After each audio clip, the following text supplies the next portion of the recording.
The night air was thick with the scent of rain-soaked earth and the sharp tang of burning kaya wood, the kind that crackled with a voice like old men arguing in the dark. The village of Kilindi lay silent, save for the distant cry of an cuckoo owl, three sharp hoots, a warning older than memory. And then the scream. Not the scream of a woman in labor, nor the wail of a child lost in the bush. This was a scream of betrayal, raw and guttural, torn from the throat of Chief Mwita himself, standing barefoot in the mud outside the sacred kaya grove, his face twisted in horror. Behind him, the great baobab, Mamambu, the mother of all trees, stood split open like a gutted animal. Its hollow, where the Jina la Mwitu, the spirit of the wild, was said to dwell, now yawned black and empty. And in the center, where the Jina's sacred stone had rested for centuries, lay only a smear of white ash and a single, perfect footprint in the damp soil. But it was not the theft of the stone that made Mwita's knees buckle. It was the thing that now stood before him. A man, cloaked in a kanga of midnight blue, his face hidden beneath a hood woven from sengwa vines, the kind that strangled trees in the deep forest.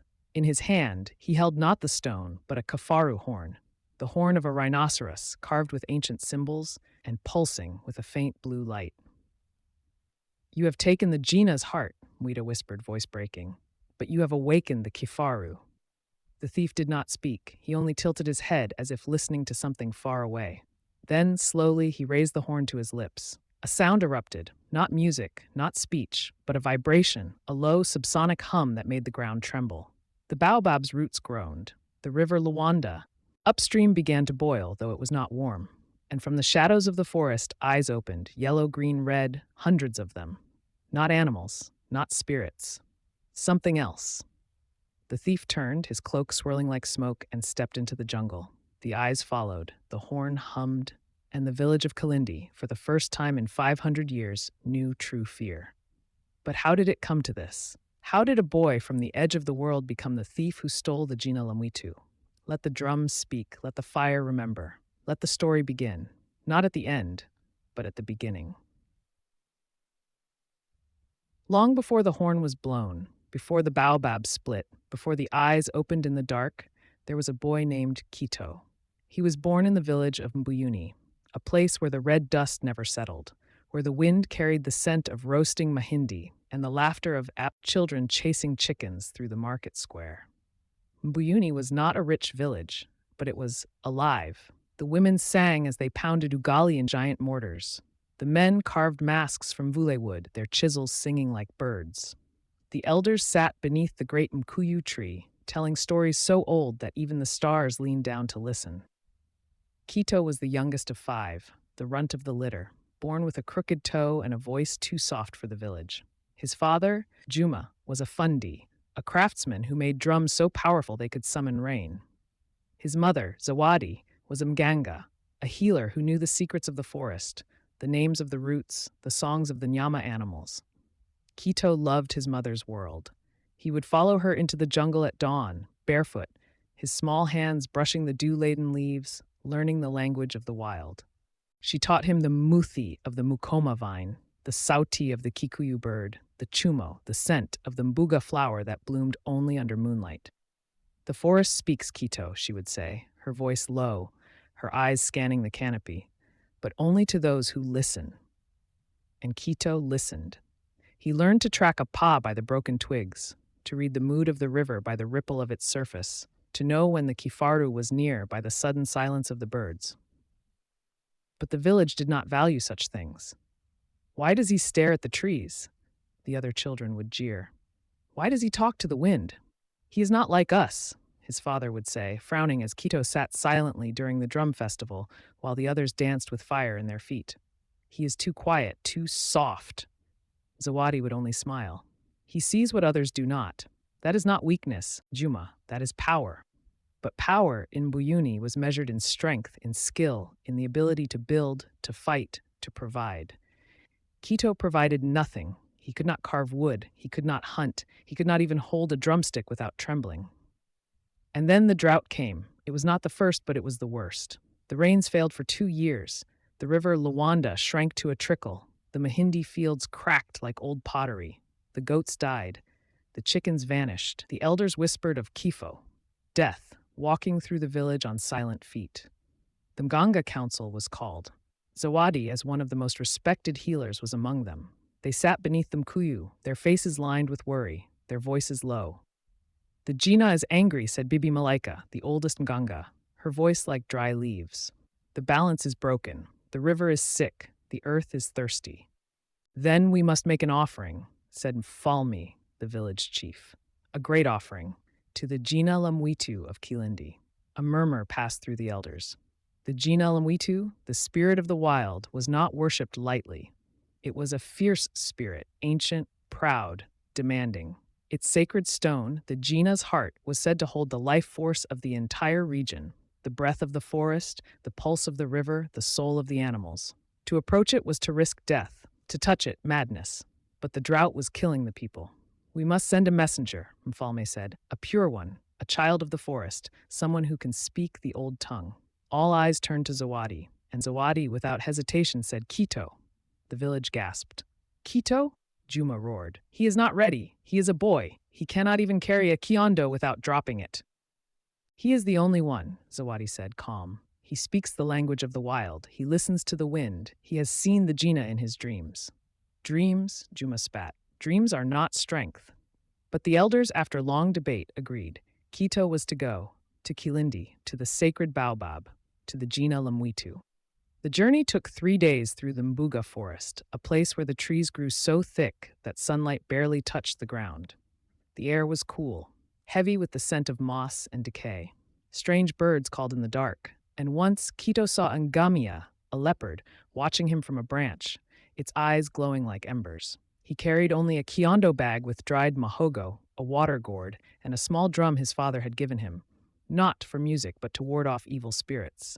His mother had given him a charm, a pouch filled with muthi, crushed buga root, kikuyu feathers, and a single drop of her own blood. Do not look into the eyes of the Jina, she said, her voice trembling. Do not speak unless spoken to, and if you hear the horn, run! What horn? Kito asked, but she only kissed his forehead and turned away. On the third night, Kito reached the edge of the Kilindi Valley, and there it was, the baobab, Mamambu. It stood like a mountain, its trunk wider than a house, its branches spreading like the arms of a god. Firelight flickered in the village below, but the tree was dark, silent, alive. Kito approached the hollow. Inside, on a bed of woven sengwa vines, lay the stone. It was not large, no bigger than a man's fist, but it glowed, a soft, pulsing light like the heart of the moon. It was warm to the touch, and when Kito reached out, it vibrated. I come with an offering, he whispered, placing a small bowl of mahogo and honey before it. For the Jinnah, for the river, for the people. He waited. The wind stilled. The birds fell silent, and then a voice, not from the stone, from behind him. You are not what I expected. Kito turned. A woman stood in the shadows. She was tall, draped in a kanga of shifting colors, green, gold, blue, that seemed to move like water. Her face was beautiful but ageless, her eyes deep and knowing. In her hand, she held a staff carved from vule wood, topped with a kafaru horn. Who are you? Kito asked, his voice barely a whisper. I am the Jina, she said, and you're the boy who listens. Kito fell to his knees.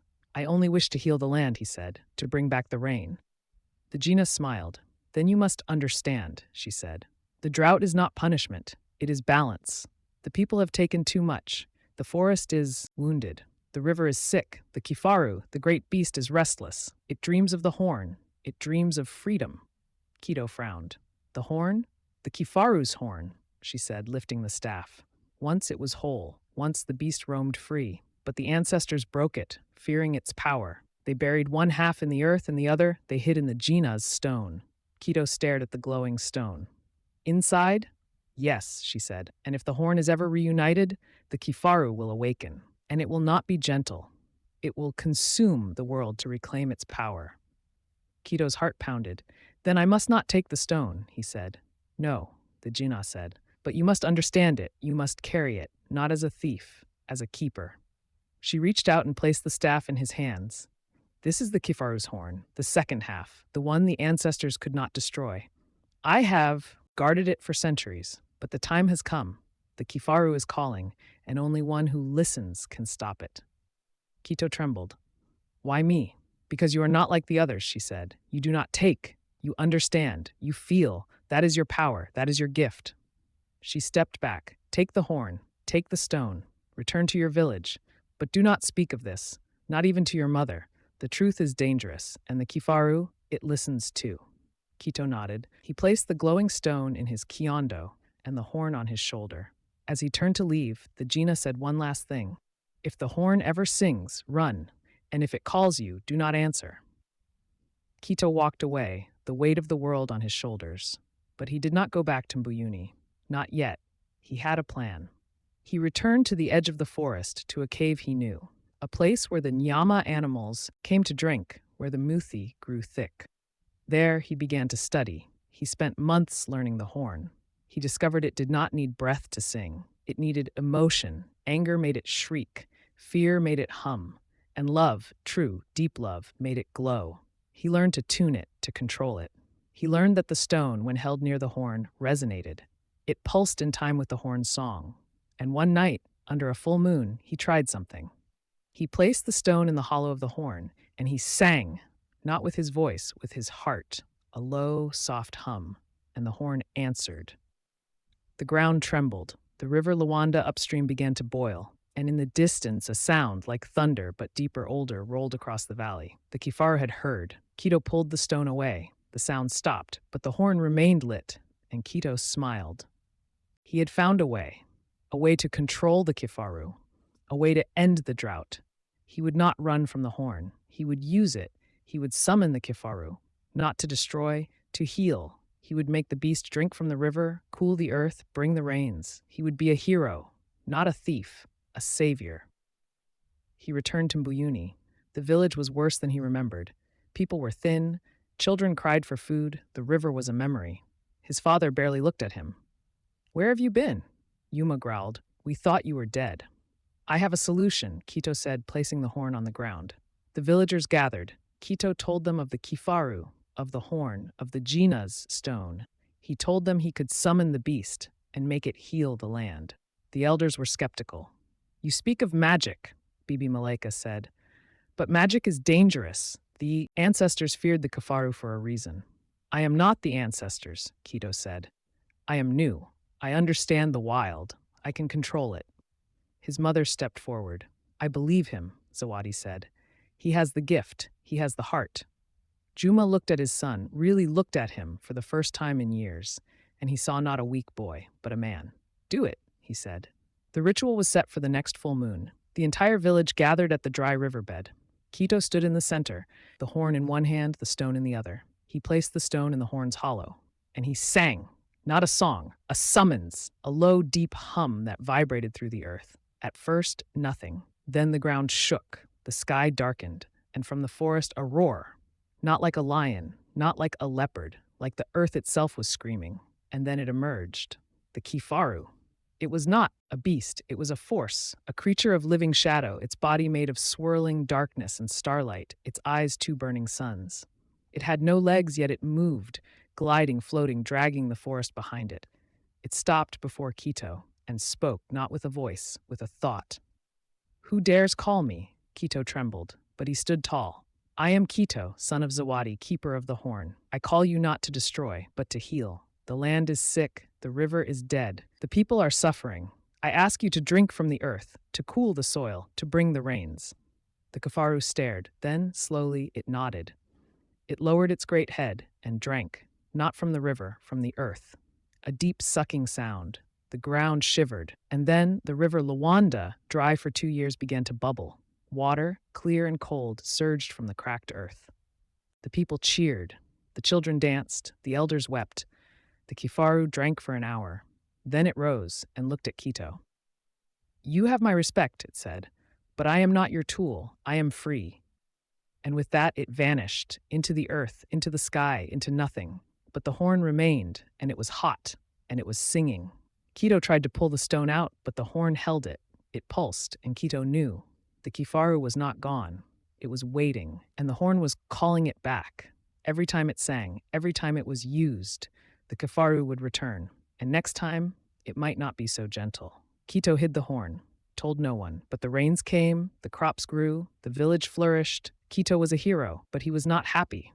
Because he knew the truth, he had not saved the world, he had stolen its balance, and the Kifaru was not done. Years passed. Quito grew into a man. He married Nima, a weaver from a neighboring village, and they had 2 children. He became a fundi like his father, but instead of drums, he made kiondo bags, weaving the patterns of the forest into the fabric. But the horn was with him, in a hidden compartment beneath his bed. And the stone, it grew. Not in size, in power.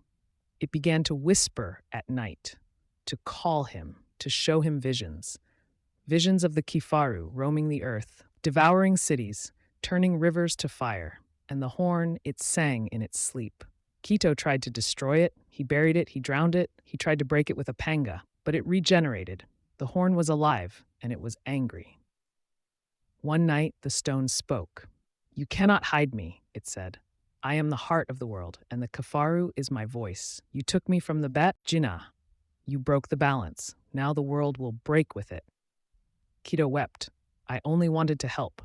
"Help is not taking," the stone said. "Help is giving. You took my power, you used it for your people, but the world is not yours to fix, it is yours to honor." Quito realized his mistake. He had not listened. He had assumed, he had stolen, and the Kifaru was the price. He knew what he had to do. He had to return the stone, to Kilindi, to the Jinnah. But the Jinnah was gone. The elders said she had vanished the night the Kifaru was summoned. And the village of Kilindi, it had changed. The rains had not stopped. The river Luanda now flowed too strong. The forest was overgrown. And the people, they were afraid. They had seen the Kifaru in their dreams. They had heard the horn in the wind, and they blamed Quito. Even though he had not returned, even though he had not spoken, but the rumor spread. The boy from Buyuni stole the Jinnah's heart. He woke the Kifaru. He is a thief. And then the dreams began. Quito dreamed of a man with a Kifaru horn. A man who walked through the forest, leaving a trail of ash. A man who sang the horn's song, and the Kifaru followed. Quito woke in a cold sweat. He knew. The horn had found another. Someone had stolen it. Someone who did not understand. Someone who wanted power. And the Kifaru was answering. Quito had to go to Kilindi, to stop the thief, to return the stone. But the stone was gone. The horn was gone. His kiondo was empty. And Nima stood in the doorway, her face pale. "They took them," she whispered. "Men in dark kangas. They came at night, they took the horn, they took the stone. They said you were a traitor. That you had to be stopped." Quito's heart shattered, not because they took the horn, but because they believed the lie. He packed his bag, took his panga, and left for Kilindi, for the baobab, for the truth. The journey was harder now. The forest was angry. The trees whispered, the animals watched, and the wind carried a song, the horn's song. Quito followed it. 3 days later, he reached the valley, and there it was, the baobab, split open, the hollow empty, and the thief. Standing before the Jinnah stone, his stone, now glowing brighter than ever, held in the hand of a man in a midnight kanga. The thief turned. Quito gasped. It was Juma, his father. "Quito," Juma said, his voice cold. "I knew you would come." Quito could not speak. "You stole the Jinnah's heart," Juma said. "You woke the Kifaru. You brought chaos to the half world. But I will fix it." "You don't understand," Quito said. "The horn is alive. The Kifaru is free. If you use it, I am using it," Juma roared. "I have studied it. I have mastered it. I will control the Kifaru. I will make it serve me. I will be the greatest chief Kilindi has ever known." Quito stepped forward. "You are not a chief," he said. "You are a thief, just like I was." Juma laughed. "You were weak. You were afraid. I am strong. I am ready." He raised the horn and sang, not a soft hum, a scream, a command. The ground split, the river boiled, and the Kifaru emerged. Not gentle, not healing, furious. Its eyes burned with rage. It saw Juma and charged. Juma raised the horn again, but the horn shattered in his hand. The stone leaped from his grip and flew to Quito. Quito caught it. It burned, but he held it. The Kifaru stopped and looked at him. "You," it said, "you who called me, you who betrayed me." Quito fell to his knees. "I was wrong," he said. "I took, I used, I stole. I was not a keeper. I was a thief, and my father, he is the same." The Kifaru stared. Then slowly it nodded. "The truth," it said, "is power." and it vanished. The horn was gone, the stone was cool, and the baobab began to heal, its bark sealed, its branches straightened, and from the hollow a soft glow returned. The Gina was back. She stepped out, her face weary, but smiling. "You have learned," she said. Quito wept. "I only wanted to help, and you did," she said. "But help is not taking, it is listening, it is understanding, it is giving back what you take." She placed a hand on his chest. "The kifaru is not a beast to be controlled. It is a balance, a force of nature. And the horn? It is not a weapon, it is a voice that speaks when the world is unfair, but it must be answered with wisdom, not power." Quito looked at his father. Juma was on his knees, broken, weeping. "I only wanted to be great," he whispered. Quito helped him up. "You already are," he said. "You are my father. That is greatness enough." The Gina turned to the village. "The kifaru is at peace," she said. "The balance is restored, but the lesson must not be forgotten." She raised her staff, and the baobab sang, a sound like wind through leaves, like rain on earth, like the heartbeat of the world. And the people of Kilindi and Mbuyuni and all the villages heard it, and they understood. Years later, the story was told, not as a tale of theft, but of return, of a boy who took the world's most powerful treasure and gave it back, not because he was forced, but because he learned. The Gina Lamwitu was not a stone, it was not a horn, it was not a beast, it was balance. And the greatest thief in the world? He stole nothing. He gave everything. And in doing so, he saved the world. Because the true power is not in taking, but in letting go. The forest teaches this, the river teaches this, the kifaru teaches this, and the boy who listened, he taught it to us.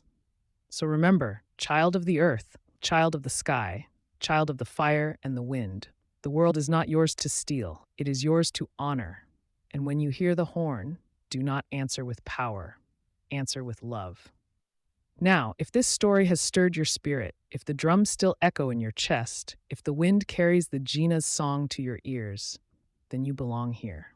At African Haven Tales, where the old stories